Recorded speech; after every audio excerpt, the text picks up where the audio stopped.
And so the mission is one of helping people. Before you can dedicate yourself to something, you have to understand it, and kind of deal with all your material, not just material, but your existential questions, your reality, your, so many things you have to deal with. So helping people not only understand these things, but be able to deal with all of their doubts, their questions, their psychological issues, their life issues, help them understand those things. And then ultimately, because there's a lots of things we have to go through with God and religion, God and spirituality. I mean, it's very difficult, especially in this present age you could say, with the corruption in religion, or corruption in general, especially in religion. Who wants to, generally it's like, even I, myself growing up, I had a lot of doubts in religious organizations, especially, and even going forward, you see that, because you see the corruption that is in material institutions. In spiritual institutions, you say, well, what's the difference?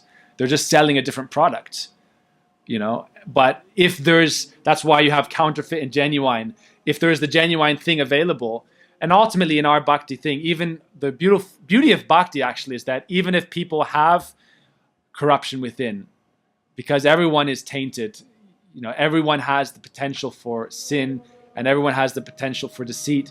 But the beauty of bhakti is that if you follow bhakti, it very quickly transcends all those things. It's described just to be like the bubbles and foam on the transcendental river of the Ganga. All those material inequities are only surface level things that are very easily transcended if you enter the transcendental path of bhakti. So anyhow, the mission is one of developing understanding and relationship, and ultimately transportation, you could say, to that higher realm. But in a sense that if your consciousness is elevated, even while being in this earthly realm, you can be in a higher consciousness. So we're not escapists, actually. We're trying to enter the real, true reality and then live within that. And that includes that reality is all pervasive. It's the Brahman. We've been doing Vedanta classes that describe how actually everything is Brahman. You just need to align yourself to that, become a true Brahmin.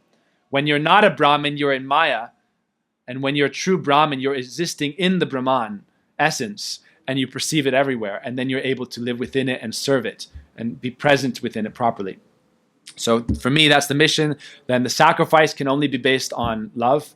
For me, if there is a genuine feeling of the longing for that divine love, when we're chanting this Maha Mantra, Hare Krishna, Krishna Krishna, Hare Hare, Hare Rama, Rama Rama, Hare, it's a call for divine relationships. It's a call for establishing your loving relationship. It's a call to the divine energies, the Krishna and Srimati Radhika, the divine feminine and the divine masculine. Srimati Radhika, Hare Krishna, Shri Krishna, and we're pledging ourselves in their loving relationship and their service. So that for me was the sacrifice aspect. And then going forward, it led me to a few years after that was when I finished high school, got my high school diploma, did your SAT and all that type of stuff. And then it was time for spending 6 months in India as my Gurudev desired. So under his direction, I spent 6 months first in 2005, the winter 2005. I came in the fall of 2005. I spent the first winter there. And then from that point on, it was just in the mat, life of dedication in the mat. And, you go through lots of struggles through that as well. For me, what I like to say is surrendering and sacrifice isn't just a on-off switch that, okay, it's a continual process. And sometimes you slip and you have to rededicate yourself. And it's something that you're always going to be going through in different ways, in different stages. So it's a continual pledge. It's a continuing offering of where you say, when we surrender to Guru, we say, Tana Mana Vachana Jivanatalam. Like, I am offering, O Gurudev, I'm offering you my body, mind, and words, my energies, my consciousness, my words, everything, even my unconscious, my mind, everything I'm offering to you. So we have to continually try to do that. That's why I would say it leads me to the concept of responsibility.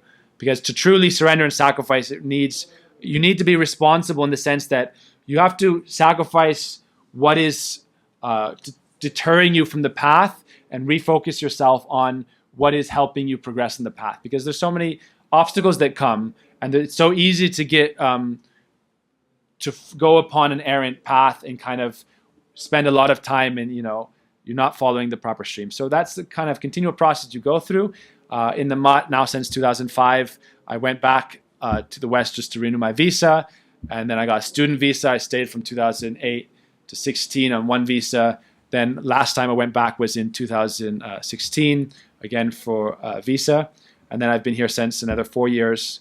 And so there's a lot of other things to actually be said. But from the sacrifice aspect to the responsibility, I guess that would really enter into what you would like say the next chapter of my life in the Mutt. And I think we'll do that in the next video. So thanks for your time. Hare Krishna.